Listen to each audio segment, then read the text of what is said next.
Hai, Assalamualaikum dan salam sejahtera.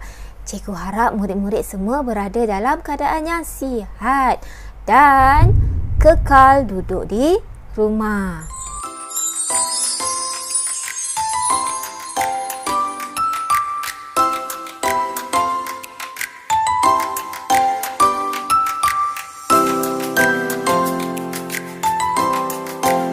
Awak semua bersama lagi dengan saya, Cikgu Lia Osman, bagi slot Bahasa Melayu tahun 5 SK. Pada kali ini, kita akan teruskan pelajaran kita dengan tajuk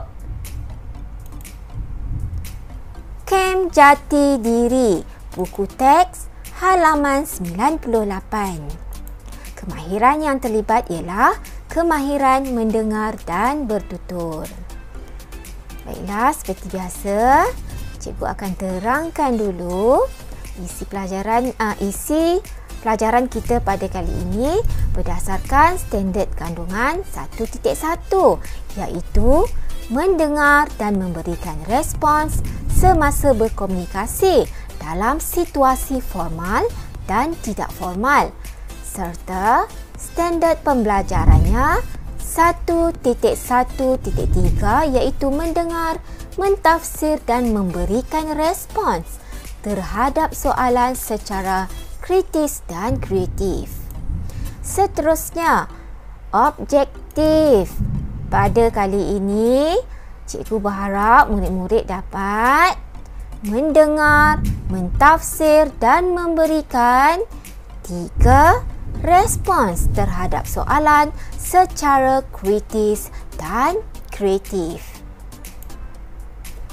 Seterusnya, kriteria kejayaan yang cikgu harap murid-murid akan capai ialah mengenal pasti maklumat dalam ujaran. Baiklah, mari kita teruskan pelajaran kita pada kali ini. Jom.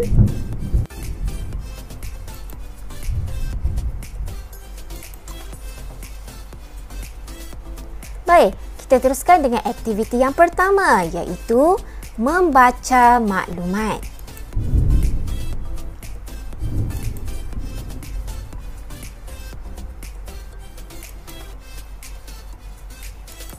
Baik murid-murid, sila buka buku teks halaman 98. Baik, sebelum tu, cikgu nak tanya murid-murid lah. Tajuk kita pada minggu ini ialah Kem Jati Diri. Jati diri tu apa ya? Mesti murid-murid biasa dengar kan tentang rangkai kata jati diri ini. Baiklah murid-murid, jati diri ialah sifat atau ciri-ciri unik dan istimewa yang menjadi teras atau lambang kepribadian seseorang individu atau bangsa.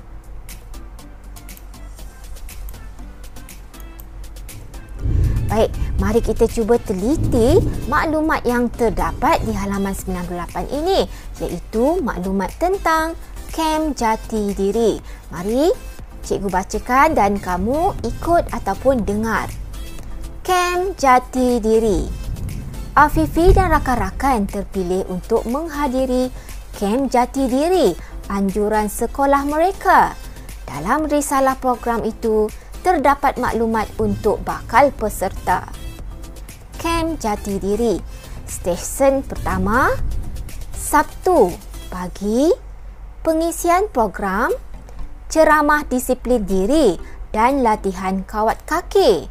Objektif, melahirkan murid yang mempunyai jati diri melalui amalan disiplin diri terpuji. Stesen 2, Sabtu petang, pengisian program, pendidikan sivik dan kewarganegaraan dan sayangi Malaysia. Objektif, melahirkan murid yang memiliki kesedaran sivik yang tinggi dan sayang akan negara. Seterusnya, stesen 3, Ahad pagi, pengisian program, aktiviti cintai bahasa, seni dan budaya dan simulasi budaya. Objektif, melahirkan murid yang berjati diri tinggi melalui ilmu bahasa, seni dan budaya. Baiklah murid-murid, ini dia butiran ataupun maklumat tentang kem jati diri ini.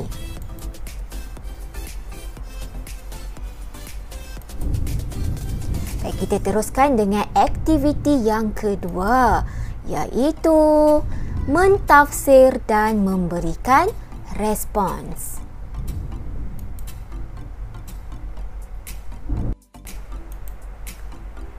Baik murid-murid, mari kita baca pula perbualan di antara Cikgu Zakwan, Afifi, Kaijun, Sofia dan Tinesh berkaitan dengan kem jati diri itu tadi. Baik, kita mulakan dengan Cikgu Zakwan.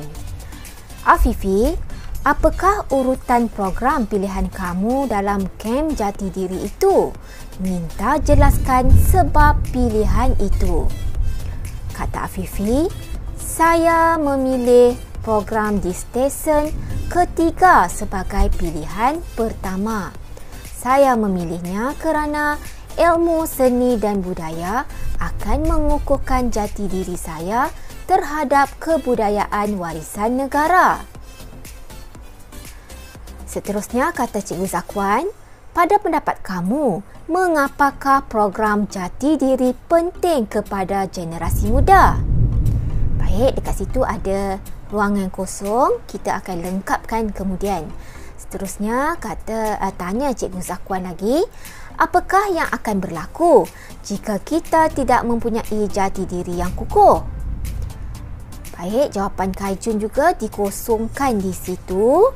Seterusnya, kata Sofia, pada pandangan saya pula, murid-murid perlu disemaikan dengan jati diri yang kukuh sejak kecil lagi kerana terdapat ruangan kosong juga di situ. Kita akan lengkapkan kemudian.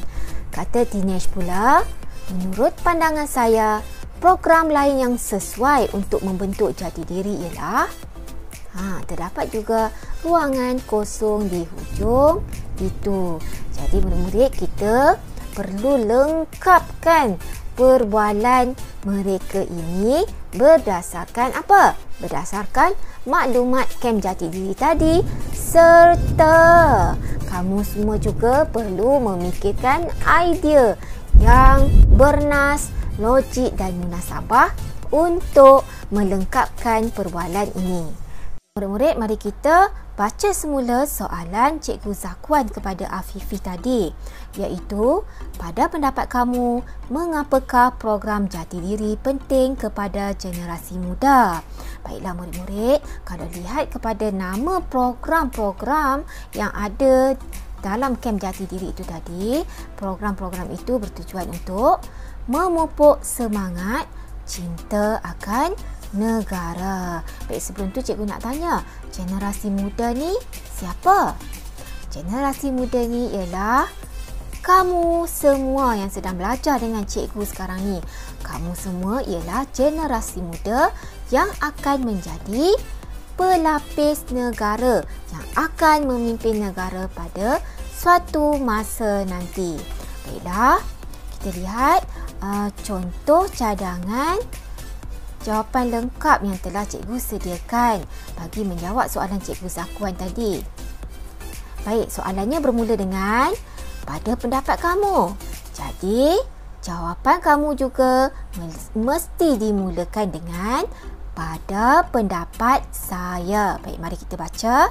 Pada pendapat saya, program jati diri penting kepada generasi muda kerana, baik, yang cikgu merahkan ni, cikgu ambil semula daripada soalan kecuali kata tanya ini.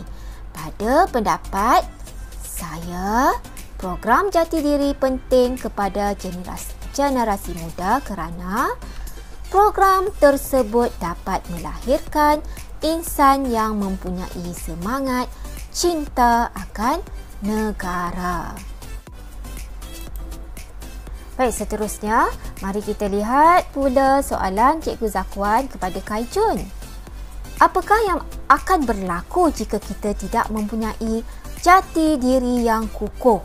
Macam yang cikgu terangkan tadi, jati diri tadi maksudnya apa? Sifat ataupun teras yang ada pada sesuatu individu ataupun bangsa, betul tak? Kalau kita tak ada jati diri dalam diri kita, apa akan jadi?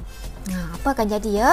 Okey, contohnya kita akan mudah terpengaruh dengan budaya asing. Jadi jati diri tu perlu kukuh ada dalam diri kita. Baik, contoh cadangan jawapan yang cikgu dah sediakan ialah,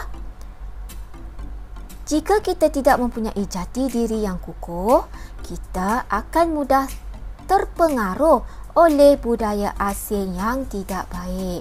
Apakah contoh budaya asing?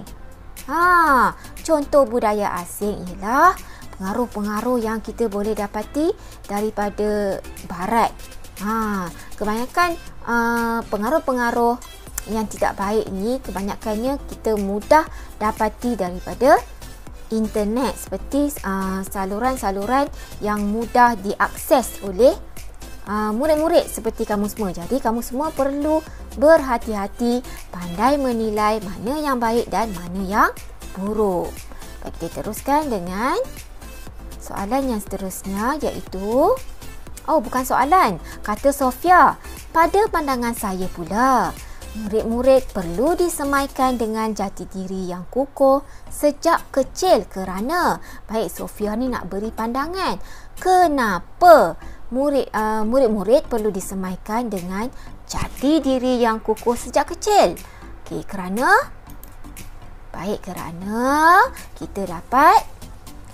kita dapat pupuk disiplin dalam diri kita. Seterusnya dapat pupuk kesedaran sivik dan dapat pupuk semangat sayang akan negara. Mari kita lihat contoh cadangan jawapan yang cikgu sudah sediakan untuk melengkapkan perbualan ini. Baik, pada pandangan saya pula, murid-murid perlu disemaikan dengan jati diri yang kukuh sejak kecil lagi kerana mereka dapat mengamalkan disiplin diri terpuji, memiliki kesedaran sivik yang tinggi dan sayang akan negara. Baik, yang terakhir, menurut pandangan saya, kata Dinesh ya, menurut pandangan saya, program lain yang sesuai untuk membentuk jati diri ialah, baik, kat sini cikgu sediakan contoh program yang dapat membina jati diri yang mungkin kamu semua pernah juga hadiri di sekolah, iaitu contohnya kem motivasi, kem kepimpinan dan kem bina insan. Pernah kan ikuti di sekolah? Baiklah, contoh cadangan jawapan yang dah cikgu sediakan ialah, menurut pandangan saya, program lain yang sesuai untuk membentuk jati diri ialah kem motivasi, kem kepimpinan dan kem bina insan. Kita teruskan dengan aktiviti yang terakhir, iaitu aktiviti yang ketiga, iaitu menguji pemahaman kamu semua. Jadi cikgu harap kamu semua dapat menjawab soalan-soalan yang sudah cikgu sediakan di dalam pautan di bawah. Okey, cikgu harap kamu semua dapat memahami semua penerangan yang sudah cikgu berikan tadi. Sehingga berjumpa lagi, jangan lupa tekan butang subscribe dan loceng untuk menerima notifikasi daripada channel cikgu. Jadi cikgu berharap murid-murid semua kekal duduk di rumah, jaga kebersihan dan jumpa lagi. Bye-bye.